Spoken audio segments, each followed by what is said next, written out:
देखिए अब हम करेंगे solving differential equation.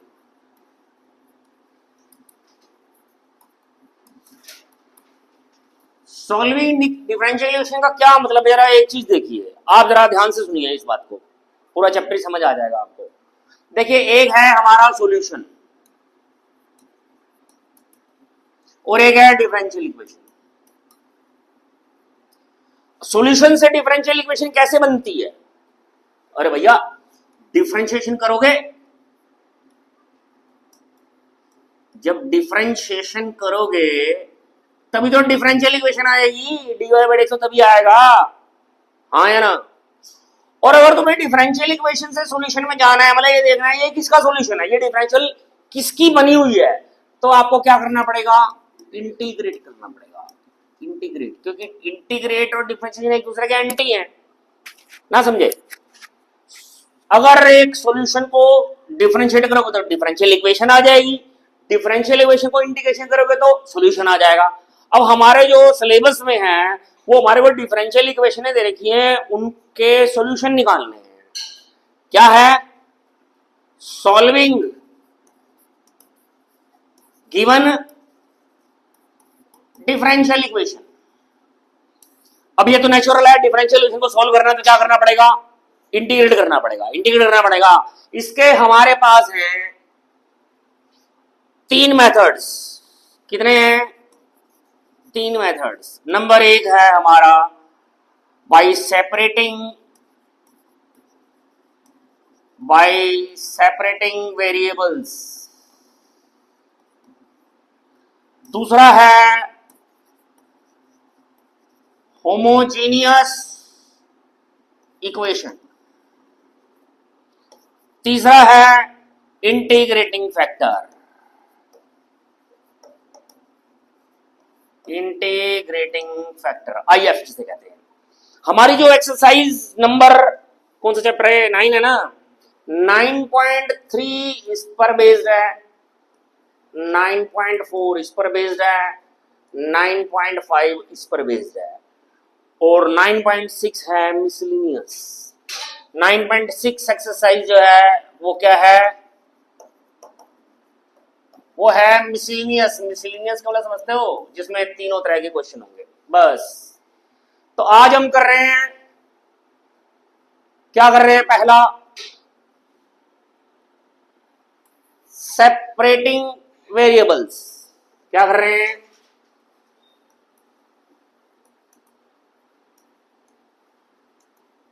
Separating variables के नाम से ही बदल रहा है। सेपरेट कर लो, एक्स वाले अलग कर लो, वाई वाले अलग कर लो, इंडिकेट कर दो, दैट्स ऑल, कुछ ना करना। और एक्स वाले अलग कर लो, वाई वाले अलग करो, और क्या कर दो, इंटीग्रेशन कर दो। बच्चों वाले सवाल है, अगर आपको इंटीग्रेशन आती है तो कुछ करना ही नहीं है। जैसे पहला क्वेश्चन देखिए, dy by dx is equal to 1 minus cos x over में 1 प्लस कॉस एक्स। देखिए आपको पता है, क्या पता है, एक्स वाले इधर ले आने हैं, वाई वाले उधर रखने हैं, एक तरफ एक्स ले आना है, एक तरफ वाई ले आना है। तो डी वाई यहां रखो, इधर क्या आ गया, 1 माइनस कॉस एक्स और में 1 प्लस कॉस एक्स इंटू में डी एक्स। ये डी एक्स हो जाएगा, मल्टीप्लाई हो जाएगा ना, बस सेपरेट हो गए। सेपरेट हो गए तो तुम तरफ इंटीग्रेट कर दो, बस इंटीग्रेशन करना है। अब इसका इंटीग्रेशन, डी वाई का इंटीग्रेशन क्या होता है, वाई। इसका इंटीग्रेशन अब जैसे मर्जी करो, चाहे आप सब्स्टिट्यूशन से करो, चाहे पार्शल से करो, चाहे जिससे होता है वो करो, कोई ट्रिक लगाओ, फार्मूला लगाओ, कुछ करो। जैसे इसका 2 साइन स्क्वायर एक्स बाई 2, इसका 2 cos square x by 2 into d x. तो हमारा 2 से 2 कट गया, ये क्या बन गया, tan square x by 2 D x. tan square x by 2 को क्या आएगा, sec square x by 2 minus 1। अब इसका इंटीग्रेशन आपको करना है, sec स्क्वायर एक्स बाई 2 का इंटीग्रेशन क्या आएगा, 10x by 2 divide by 1 by 2 minus के x प्लस के c, ये आ गया y। ये हमारा डिफरेंशियल इक्वेशन का सॉल्यूशन आ गया, y आ गया। ओके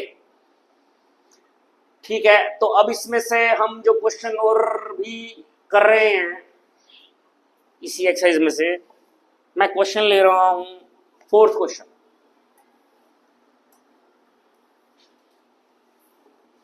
सेक स्क्वायर एक्स, जैसे कि मैंने आपको बताया एक्स वाले एक तरफ ले जाओ, वाई वाले एक तरफ ले जाओ, तो पहले उस टर्म को उधर भेज देते हैं हम। यहाँ क्या आ गया, sec square x tan y d x, ये उधर आगे माइनस में हो जाएगी, माइनस के sec square y tan x into d y. तो आप क्या करिए, वाई वाले उधर भेज दो क्योंकि डी वाई उधर लिखा है, एक्स वाले इधर भेज दो।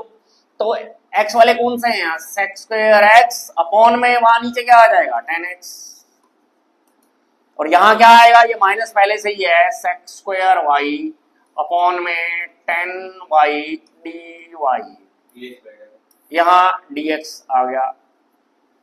अब इसमें हम इसका इंटीग्रेशन कैसे करेंगे, लेट कर लेते हैं tan x को t, तो क्या आ जाएगा, sec square x into d x से आ जाएगा dt, तो ये आ गया हमारा dt बाई टी, इसका इंटीग्रेशन क्या आ गया, log t, t की वैल्यू डालते हैं तो क्या आ गया, log ऑफ t क्या चीज है, log tan x, बिल्कुल सेम ऐसे ही, सेम यही है, तो इसका इंटीग्रेशन क्या आ जाएगा, is equal to log of 10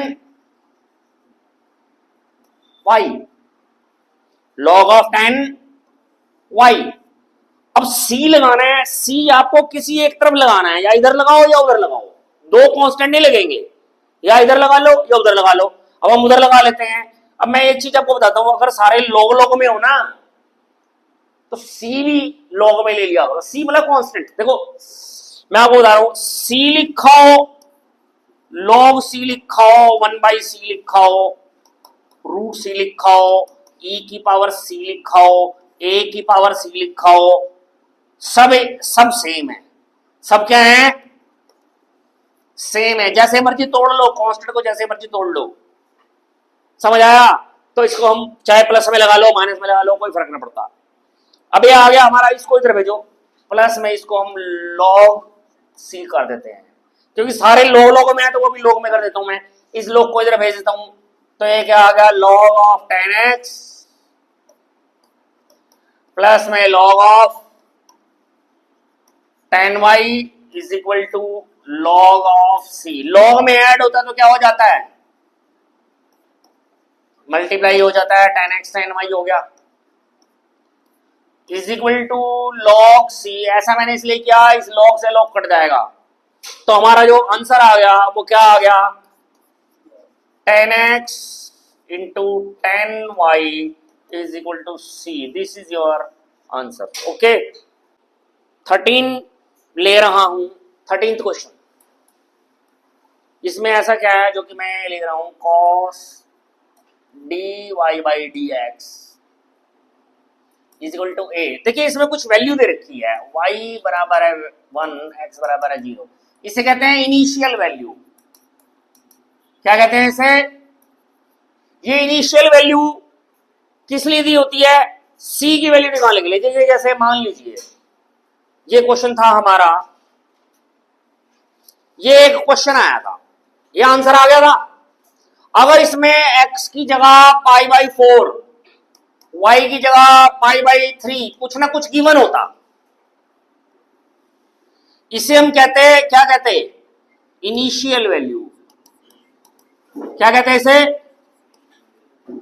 तो हम ये वाली वैल्यू x और y की वैल्यू इसके अंदर डाल देते, तो क्या आ जाता, 10 pi by 4 10 pi by 3 is equal to y is equal to, sorry y नहीं है c है, इज इक्वल टू c। तो ये कितना आ गया, 1 इंटू 10 पाई बाई 3 कितना होता है भाई, √3। तो ये c की वैल्यू √3 आ गई थी। अब ये c की जो वैल्यू आई है ना वो उसमें वापस डाल देंगे, क्या आ जाएगा, 10x into 10y is equal to √3। देखिए इसमें और इसमें फर्क क्या है, अब मैं एक चीज आपको बता रहा हूं, इसमें और इसमें क्या फर्क है, ये था जनरल सॉल्यूशन और ये क्या बन गया है, पर्टिकुलर सॉल्यूशन। ये क्या बन गया है, क्या बन गया, ये पर्टिकुलर सॉल्यूशन। देखो जनरल सॉल्यूशन का मतलब है सी की जगह कितनी वैल्यू डाल सकते हो, इनफाइनाइट। कांस्टेंट कितने हो सकते हैं, तो जनरल वैल्यू हो गई ना, जनरल सॉल्यूशन का। जब हमें सी की पर्टिकुलर वैल्यू मिल गई तो पर्टिकुलर सॉल्यूशन मिल गया। ओके, और जैसे हम अगला क्वेश्चन कर रहे थे, मैंने ये क्वेश्चन लिखा था। अब इस क्वेश्चन में क्या था, हमें भी वैसे ही कर रहे हैं। पहले तो dy बाई डी एक्स निकालो। dy बाई डी एक्स कैसे निकलेगा, cos को उधर भेजा तो ये बन गया हमारा cos इनवर्स a।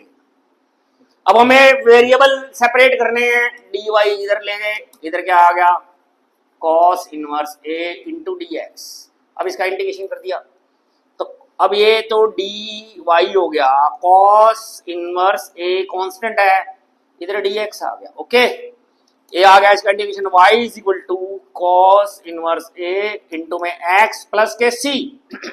ओके, अब आपको x क्या गिवन है 0, y क्या गिवन है 1, तो ये वैल्यू डाल दो इसमें। 1 is equal to cos inverse a into 0 plus के c, तो c की वैल्यू 1 आ गई। c की वैल्यू 1 आ गई, इसी में आप डाल दीजिए c की वैल्यू, क्या आ जाएगी y is equal to cos inverse a into x plus के 1। ये इसका आंसर आ गया है। आ गई बात समझ में, उम्मीद है ये समझ आ गई होगी। इस तरह से आप, ये कौन सी एक्सरसाइज है 9.3 के एक्सरसाइज कर सकते हो आप। और अगर कोई क्वेश्चन ना आए तो पूछ लेना, कोई क्वेश्चन ना आए तो पूछ लेना, ठीक है। ओके।